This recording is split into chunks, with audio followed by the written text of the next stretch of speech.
Hello friends welcome back to Anu tutorial मु आप समस्त को पुणी थे आम चैनल को स्वागत जनाऊे आप समस्त मोर जो भिडियोटी नहीं आसी से भिडियोटी +3 सेकेंड ईयर थर्ड सेमिस्टर पिलामानी सो फ्रेंड्स आज भिडियो में देखा कौन मेघदूतम भिडियो तेज चलते आरंभ करवा भिडियोटी आरंभ करने आप समस्त को कही रखुच्छी जदि मो चैनल नुआ अच्छा चैनल टी जल्दी जल्दी सब्सक्राइब कर दिखाँ पाखे बेल आइकन को दबाई दिखाँ और ऑल नोटिफिकेशन प्रेस कर दिखाँ ताकि मुझे बनाता सब भिडियो नोटिफिकेशन आप समस्त को सर्वप्रथम मिल जाए।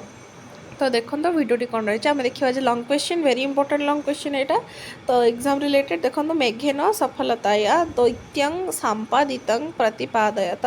तो मेघदूत एपरी एक काव्य जो एक कांता विजुक्तर मनोवेदना परिलक्षित हुए से अचेतन मेघ दूर होइछि ता कार्य से सफल हेब कि विफल हेब से यक्ष विचार नक मेघदूत हेबापई अनुरोध करिछि।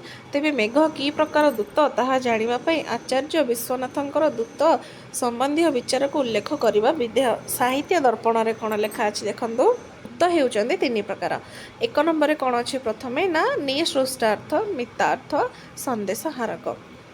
जो दूत उभय अर्थात जी दूत पठाई थाए और दूत जहाँ निकट को जाए व्यक्तिर भाव को जानी निजे उत्तर दे थाए तथा पुष्ट हेले अनुकूल प्रति उत्तर दे कार्य साधन करता निसृष्टार्थ दूत कहुए यथा रामायण रे हनुमान।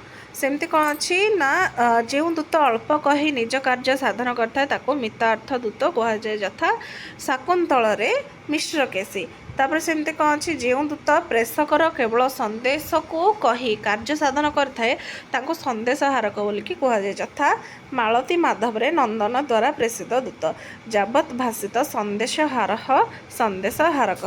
कालिदास पूर्ववर्ती काव्य मानकरे दूत प्रेषणर वर्णना होइथिले मध्य कवि कहीं एक अचेतन मेघ को दूत कले। आलंकार शास्त्र रे कहे ना परिभाषित दूत मानक मध्यनु मेघर कौन प्रकार दूत हेबार योग्यता नहीं कारण एक अचेतन संदेश को बुझीब किपरि गंतव्य स्थान को जीव किपरि बोधव्य निकटरे पहुँचाइब किपरि एसबु सत्वे कहीं मेघ को दूत कले तेबे कविंकर एथिरु प्रमाणित विलक्षण प्रतिभा।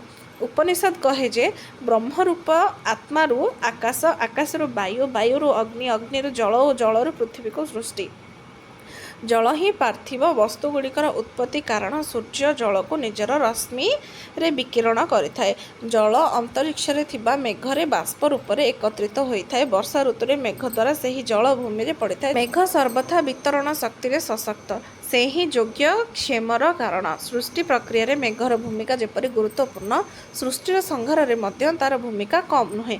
यक्षर कथारे मेघ काम रूप से ही निज इच्छा अनुसार रूप धारण करिपारे एणु से ही दूत हेबापई योग्य दूतर समस्त कार्य करिबारे से ही समर्थ।